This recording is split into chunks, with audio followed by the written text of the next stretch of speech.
Right now, the world is holding its breath, and most people watching the news have no idea why they should be scared. A ceasefire between the United States, Israel, and Iran just dropped 2 weeks of pause, and every anchor is treating it like a victory lap. But here's the thing, this ceasefire might not be an ending at all. It might be the quietest, most dangerous beginning we've seen in a generation. If you're learning something here, please hit subscribe. Many of you are aware of what's been happening with the channel. If you feel like supporting, a link in the description. I've spent months researching what's coming between 2026 and 2030, and I put it all into an ebook called The Next Global Shift: How to Stay Ahead of Economic Collapse and War. The economies, the conflicts, the moves you need to make. If you want my ebook link in the description to understand what's actually happening, you have to go back further than February of this year, because this moment didn't appear out of nowhere. The 2015 nuclear deal, the JCPOA, collapsed when Trump pulled the United States out in 2018. From that point forward, Iran and America circled each other the way two fighters do when they both know the bell is about to ring. Talks sputtered, tensions climbed, and then in June of 2025, the United States and Israel fought what people now call the 12-day war, sending American bombers into Iranian nuclear facilities before a ceasefire landed on June 24th, mediated by the United States and Qatar. The world exhaled that time too and told itself the crisis was over. What nobody expected was January 2026. Iranian security forces turned on their own citizens during the largest protest movement the country had seen since the 1979 Islamic Revolution, killing tens of thousands of people in the streets. Trump's response came fast. The largest American military buildup in the Middle East since the 2003 invasion of Iraq. By mid-February, the United States and Iran sat across a negotiating table again. Indirect nuclear talks running through Oman, and the Omani foreign minister publicly said real progress was being made. Trump called it something he was not thrilled with. The talks dissolved. The decision, it turned out, had already been made somewhere else. February 28th, 2026 arrived, and at 6:35 in the morning, UTC, U.S. Central Command, announced airstrikes against Iran. Nearly 900 of them compressed into 12 hours. The Americans named their operation Epic Fury, and the Israelis named theirs Roaring Lion. Together, they threw B-2 stealth bombers, B-1 Lancers, B-52 Stratofortresses, Tomahawk missiles, and HIMARS launchers at a country that had been under sanctions for 45 years. 9 minutes after the American strikes began, at 6:45 UTC, Israeli jets launched what they described as decapitation strikes. And Ali Khamenei, 86 years old, supreme leader of Iran since 1989, died at his compound alongside his daughter, his son-in-law, his grandchild, and his daughter-in-law. 40 days of national mourning followed. Cam wasn't the only one. The Iranian defense minister died in those strikes. The IRGC commander, the Defense Council secretary, 4 top Ministry of Intelligence officials. The IDF confirmed the deaths of 7 senior Iranian security leaders before the warning was out. Somewhere in the south of Iran, near Bandar Abbas, a girls' school took a hit that killed approximately 170 people. The American and Israeli explanation was that the school sat adjacent to a military base and that a misfired air defense missile caused the strike. Iran called it deliberate. By evening, the Iranian Red Crescent reported 201 dead and 747 wounded across 24 provinces. And Iran's retaliation was already in the air. Drones and ballistic missiles heading toward Israel, toward American bases in Bahrain, Jordan, Kuwait, Qatar, Saudi Arabia, and the UAE, with a drone connecting to Britain's Akroy base in Cyprus and missiles getting shot down over Turkey. 3 American service members died that day. The first U.S. casualties of the conflict and the war had fully irreversibly begun. What most people sitting in America missed completely was the Strait of Hormuz, a waterway 30 kilometers wide at its narrowest point, through which flows roughly 20% of the entire world's oil supply every single day. Iran shut it down, and the numbers tell the story bluntly.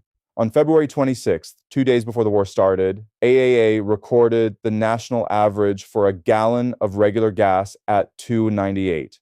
By April 2026, that number had cleared $4 per gallon for the first time since August 2022, a nearly 39% spike in roughly 5 weeks, with crude oil surging past $100 a barrel. Japan's prime minister warned publicly that a closed strait would drain his country's oil supply within 8 to 9 months, collapsing the Japanese economy with it. India pulls 60% of its oil from that region, China 40%. None of this is a Middle Eastern problem in isolation. It lands in your gas tank, your grocery bill, your heating cost. Whether you have ever looked at a map of the Persian Gulf or not, replacing Kamina turned out to be the part that should have worried everyone most. Iran's assembly of experts named Mojtaba Khan, 56 years old, the dead leader's son, as the new supreme leader, and Trump called him an unacceptable choice almost immediately. What analysts noted was the detail that mattered. Marlborough ran close to the Revolutionary Guard and carried a reputation for being even more hostile toward the United States than his father. His opening declaration as supreme leader was to keep the Strait of Hormuz closed. This was not a softer Iran emerging from the wreckage of its old leadership. This was a harder one. By early April, the toll of the conflict had accumulated into numbers that demand attention. Iran had fired more than 5,000 drones, over 2,000 ballistic missiles, and more than 50 cruise missiles, according to statistics from the Jewish Institute for National Security of America.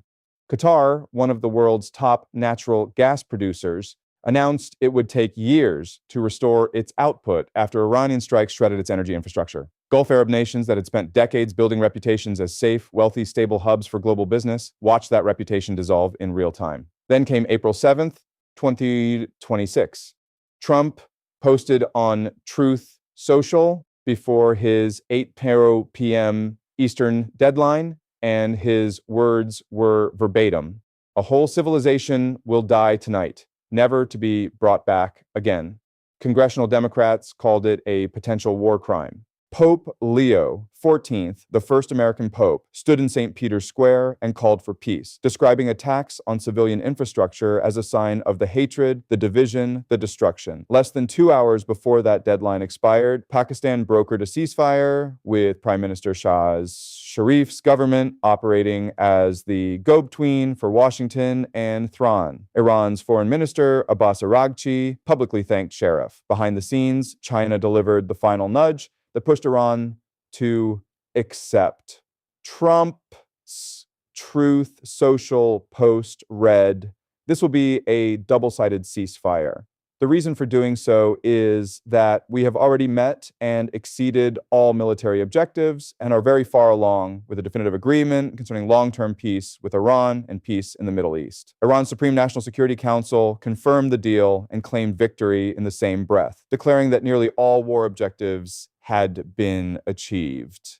Markets responded within minutes. Brent crude dropped more than 13%, landing at 9,474, and the Dow Jones climbed 1,300 points, its best single session since April 2025. But here's the thing about that exhale. The ceasefire started cracking before the ink dried. Lebanon became the fault line almost immediately. Within hours of the announcement, Netanyahu's office confirmed that Israel's government supported Trump's decision to pause strikes on Iran for 2 weeks, and then added one sentence that changed everything. The ceasefire did not include Lebanon. Israel launched Operation Eternal Darkness against Hezbollah that same day, its largest strike since the war began, leaving 254 people dead across Lebanon and 165 wounded, with 92 of those deaths concentrated in Beirut alone. By April 8th, at least 182 more people died in central Beirut from Israeli strikes that landed after the ceasefire was supposedly active. Iran responded by threatening to hit Israel if the assault on Lebanon did not stop. An Iranian media report stated that the Strait of Hormuz's reopening, the actual foundation of the entire ceasefire agreement, had been paused because of those Lebanese strikes. Shahbaz Sharif, the man who built this deal, publicly condemned the violations and urged every party to exercise restraint and respect the ceasefire for 2 weeks as agreed upon so that diplomacy can take a lead role. And Iran's Supreme National Security Council put out a statement that deserves to be read slowly.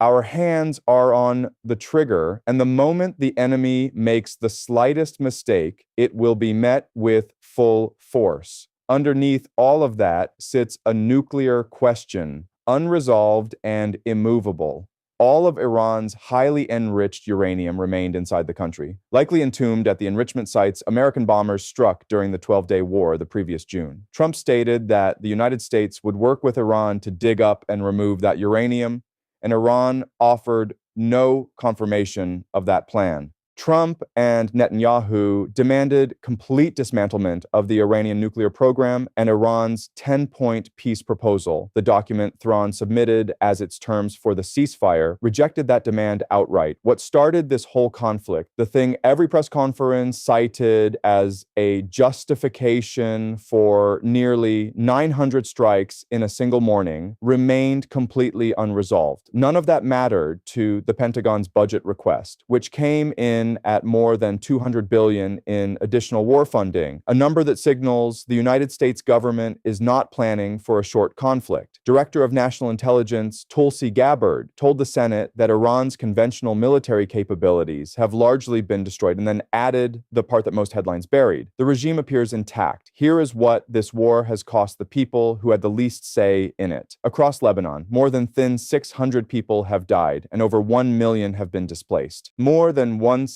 of the country's entire population uprooted. The IMF's chief warned that every 10% increase in energy prices over 2026 is expected to push global inflation up by nearly 0.5%. That means your costs climb whether the missiles land near you or not. 2 weeks, that is the window. This ceasefire opened 2 weeks for two sides that each declare total victory to sit down and negotiate something permanent. With a new Iranian supreme leader more hostile than the last, with Lebanon actively burning despite the agreement, with a strait of reopening hanging by a thread, and with a $200 billion Pentagon funding request quietly suggesting that someone in Washington has already planned for what comes next. Secretary General Antonio Guterres urged both sides to respect the ceasefire and expressed hope it would be extended. The world is watching, and the question was never really whether the ceasefire would hold. The question is what the world looks like when it does not. This is the video today.